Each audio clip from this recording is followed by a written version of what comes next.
صلی اللہ علیہ وسلم انا خاتم النبیین لا نبی بعد صدق اللہ و صدق رسولہ النبی الکریم. گرامی قدر صدر محفل جناب حسین محمی صاحب، میرے عزیز بھائی معظم معاویہ قریشی صاحب، خواجہ حسن صاحب اور دیگر معزز حضرات، آپ تشریف فرما ہیں. آپ حضرات کا شکریہ.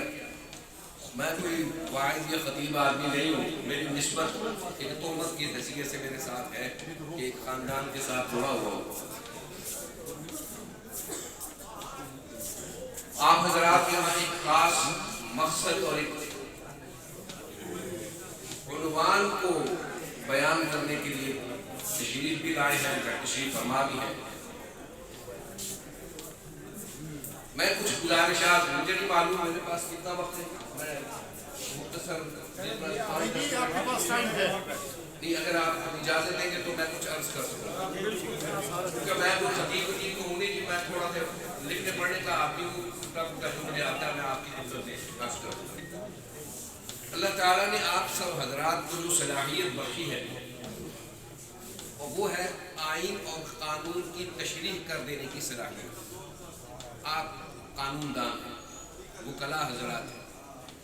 آپ اپنے سائل کے حیثیت کو جج کے سامنے متعین کر کے فرماتے ہیں میرا یہ سائل یہ چاہتا ہے، اس کو یہ چاہیے، اور آپ اس کو دلواتے ہیں. یہ آپ کی قابلیت ہے، معمولی بات ہے. ہمارے پاس یہ صلاحیت نہیں ہے. اعتراف کرنے میں کوئی حرج نہیں. اور میں تو ویسے ہی اس سے فارغ ہوں کہ ہمارا کیا بھائی، ہم تو مسٹر ہیں نہ مولانا.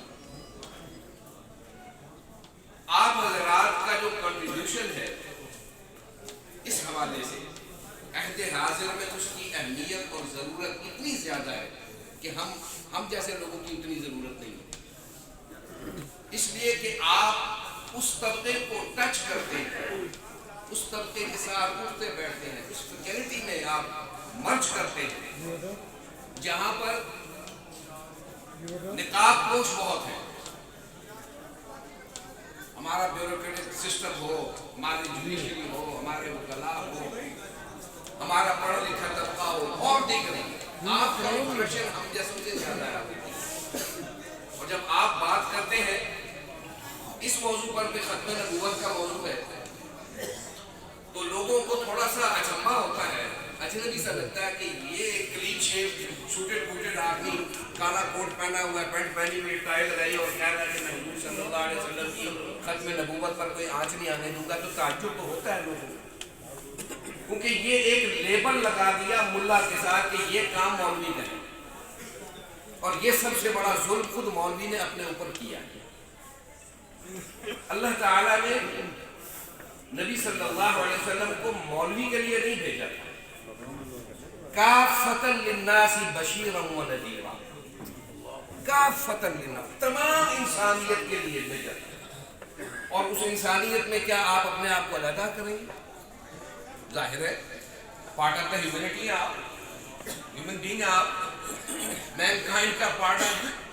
تو ڈیفینیٹلی جو جس شعبے کا آدمی ہے وہ اس کی بات کرے گا. ملا کے کام میں ایک کام تھا کہ وہ اس معاملے کو دینی سطح پر ابلاغ کرتا، لوگوں کو بتاتا کہ نبی صلی اللہ علیہ وسلم کی ختم نبوت کا موضوع کیوں اہم ہے، اس کی اہمیت کیوں ہے. اس کی وجہ ہے، مولوی نے بتایا، علماء، فقہاء، محدثین، مفسرین اور آج تک کے خطباء جتنے حضرات ہیں انہوں نے اپنے سے ہی کوشش کر کے یہ بتانے کی سعی کی، جتنی بھی کی، کہ نبی صلی اللہ علیہ وسلم کی ختم نبوت کے بعد اگر کسی شخص کو نبی مان لیا جائے تو پھر یہ بھی ماننا پڑے گا کہ کسی اور شریعت کی بھی ضرورت ہے. ضرورت ہے، اس لیے ضرورت ہے کہ وہ نبی کوئی کام ادھورا چھوڑ گئے تھے، ابھی کوئی اور نبی آئے گا اور وہ بتائے گا کہ بھی یہ چیزیں رہ گئی ہیں، یہ میں پوری کرنے آیا. قرآن کی کسی آیت کو مکمل کرے گا، اپنی حدیث کے ذریعے کسی وحی خفی اور جلی کی تشریحات پیش کرے گا اور آپ اس کو سمجھیں گے. اور اگر آپ یہ ایمان رکھتے کہ نہیں ہمارے پاس کلام اللہ میں ایک حجت آ گئی، نص قطعی آ گئی، دلیل آ گئی، اور وہ دلیل یہ ہے کہ الیوم اکملت لکم دینکم واتممت علیکم نعمتی ورضیت لکم الاسلام دینا، یہ مکمل ہو چکا دین۔ اب اگر حضور صلی اللہ علیہ وسلم ظاہری اسباب میں دنیا سے تشریف لے بھی گئے ہیں تو ان کی نبوت کا دائرہ قیامت کی آخری ساعت تک کے لیے قائم و دائم ہے، اس میں کوئی ان کا سہیم و شریک نہیں ہو سکتا۔ بقول احمد الدین قاسمی کہ تجھ سے پہلے کا جو ماضی تھا ہزاروں کا صحیح، تجھ سے پہلے کا جو ماضی تھا ہزاروں کا صحیح، اب حشر تلک کا جو فردہ ہے وہ تنہا دے گا۔ تو نبی صلی اللہ علیہ وسلم کی ختم نبوت کا یہ موضوع محض اس لیے نہیں ہے کہ یہ مولوی کا بیان کردہ کوئی ایشو ہے،